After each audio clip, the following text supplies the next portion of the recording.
नमस्कार, आप देख रहे हैं सी न्यूज भारत। मैं हूं आपके साथ ज्योति अरोरा। वक्त हो गया है न्यूज आवर का, तो आइए नजर डालते हैं इस वक्त की खास खबर पर। राष्ट्रीय इल्म काउंसिल के राष्ट्रीय प्रवक्ता तालहा रशीद के साथ नसीम अख्तर ने कुशीनगर के अंदर पार्टी के कार्यकर्ताओं से मिलकर अपने संगठन को मजबूत बनाने और आने वाले जिला पंचायत चुनाव में अपने उम्मीदवार खड़ा करने की बात की। वहीं पार्टी के राष्ट्रीय प्रवक्ता तालहा रशादी पार्टी ने कार्यकर्ताओं को संबोधित करते हुए अपने कुछ कार्यों को गिनाया और बताया कि राष्ट्रीय उल्मा काउंसिल ने पिछले कुछ सालों में कुशीनगर के लिए बहुत कुछ किया है। अब जरूरत इस बात की है कि यहाँ पर संगठन को मजबूत बनाया जाए ताकि आइंदा भी संगठन यहाँ काम करती रहे। तालहा रशादी ने मीडिया से बात करते हुए बताया कि राष्ट्रीय उल्मा काउंसिल कुशीनगर के अंदर जिला पंचायत चुनाव में अपना उम्मीदवार खड़ा करेगी, जिसमें वार्ड नंबर 1 में से अबुलैस अंसारी को उम्मीदवार तय किया गया है।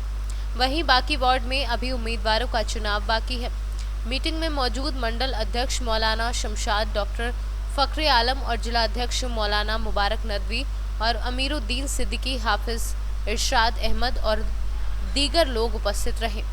कुशीनगर का दौरा किया। राष्ट्रीय उल्मा काउंसिल को लेकर के कुशीनगर में बहुत पहले आए थे, लेकिन चुनाव लड़ने में आपने बहुत देरी कर दी और अभी आपने शुरू किया है, तो क्या मकसद है अभी लाने का? भाई, राष्ट्रीय उल्मा काउंसिल कुशीनगर में 5 साल से ज़्यादा से के वक्त से काम कर रही है। तो ये नहीं कि पहली बार हम आए हैं, यहाँ लगातार पिछले 5 साल से ज़्यादा का वक्त हो गया। तकरीबन 2013-14 से हम लोग यहाँ पे काम कर रहे हैं और लगातार काम हो रहा है। तो ये इस तरह की बात तो है ही नहीं कि चुनाव के लिए आए हैं। हाँ, इधर दौरा बहुत दिनों बाद हुआ और आज ये इस वक्त तो कोई सामने कोई ऐसा चुनाव भी नहीं है। हाँ, ज़िला पंचायत का चुनाव है कुछ दिनों के बाद, पर उन्हीं तमाम चीज़ों को लेकर एक यहाँ पे ज़िला में समीक्षा बैठक थी ज़िला कार्यकारिणी की। आज उसमें हम लोग यहाँ पे आए हुए थे और उसके बाद इस कस्बे में यहाँ पे कुछ लोगों ने आज पार्टी ज्वाइन की है, तो उन्हें पार्टी में हम लोग सदस्यता दिलाने, उनका स्वागत करने के लिए आए हुए थे।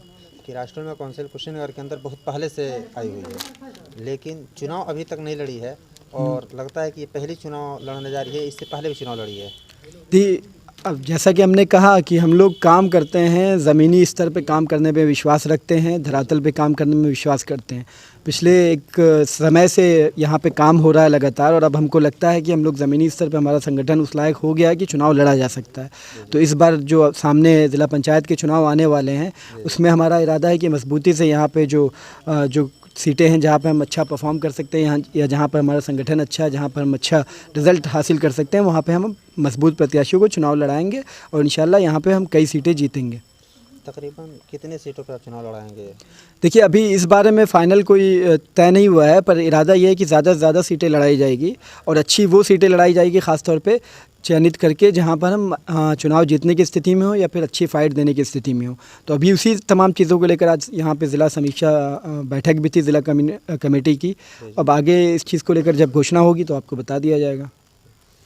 सर, राष्ट्रीय उल्मा काउंसिल हिंदुस्तान के किन किन प्रदेशों में काम कर रही है? देखिए, इस समय राष्ट्रीय उल्मा काउंसिल पूरे भारतवर्ष में तकरीबन 14 स्टेट में काम कर रही है मजबूती से, तमिलनाडु से लेकर दिल्ली तक और इधर आप देखें बिहार से लेकर असम तक। तो चारों तरफ राष्ट्रीय उल्मा काउंसिल का काम इस वक्त चल रहा है मजबूती से और हर 14 प्रदेशों में, जैसा कि मैंने आपको बताया कि इस वक्त हमारा काम हो रहा है और अब इसी सर्ज पे आगे बढ़ रहे हैं। सर, अभी जो गुज़श्ता चुनाव हुए हैं उसमें बसपा के साथ इसका गठबंधन हुआ था, तो उसमें क्या रिजल्ट सामने आए? देखिए, उस समय 2017 के चुनाव में ये आप जानते हैं कि राष्ट्रीय उल्मा काउंसिल का एक नारा है कि जो समाज के सबसे जो वंचित समाज है या फिर जो सबसे दबा कुचला समाज है या जो वो कम्युनिटी जिसे आप सबसे मार्जिनलाइज्ड मानते हैं, जिसे सबसे समाज के धरातल से एकदम किनारे कर दिया गया है, उस कम्युनिटी की आवाज़ है, वॉइस ऑफ द वॉइसलेस भी जिसे कहते हैं आप। तो इसी सिलसिले में राष्ट्रीय उल्मा काउंसिल का ये मानना है और ये तमाम आंकड़े जो सरकारी आंकड़े हैं, सरकारी डेटा, उससे भी साबित है कि आज इस देश में सबसे बुरी स्थिति में कोई कम्युनिटी है तो मुसलमान है और उसके बाद जो सबसे बदतर स्थिति में कहे जाते हैं दलित।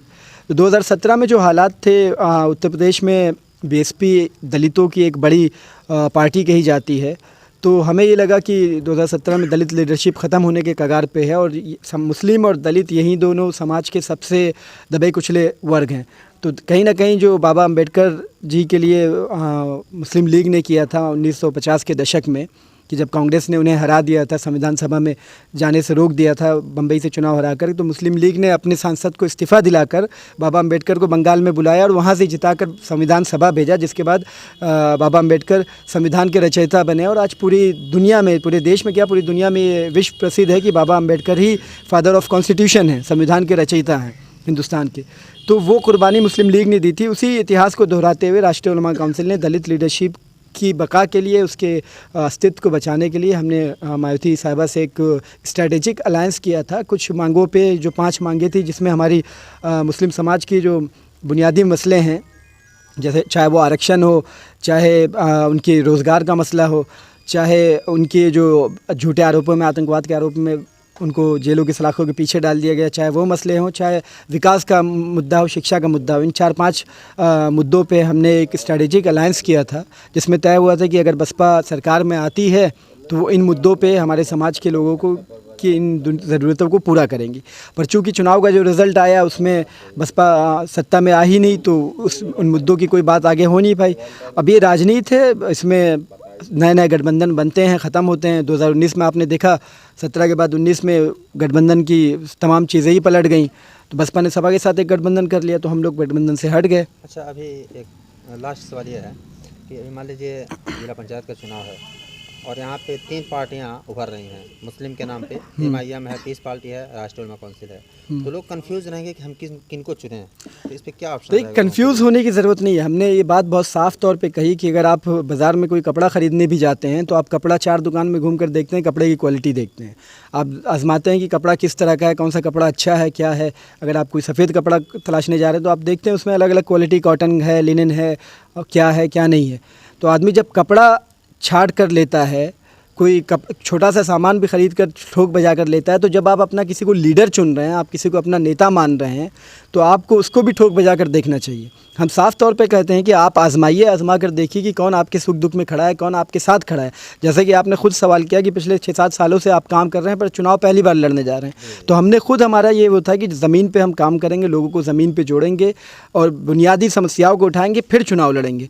तो हम यहाँ पर लगातार ज़मीन पर काम करते आ रहे हैं। उसके बाद अब चुनाव लड़ने का हमने फ़ैसला किया है।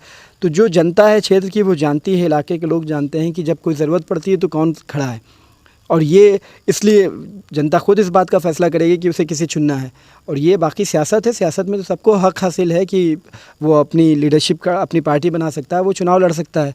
तो देखते हैं आगे क्या होता है। हम तो ये भी पहले दिन से हमारी कोशिश है कि जो तमाम इस तरह की लाइक माइंडेड पार्टीज़ हैं, वो मुत्तहिद होकर एक साथ चुनाव लड़ें, एक प्लेटफॉर्म पे आके। उसके लिए लगातार हमारे राष्ट्रीय अध्यक्ष महोदय लगातार कोशिश करते आ रहे हैं। 2017 से तमाम दलों के अध्यक्षों को उन्होंने ख़त लिखा, कई राउंड बातचीत भी हुई, कुछ रास्ते भी बने, पर अभी तक वो चीज़ें फाइनल नहीं हो पाई हैं।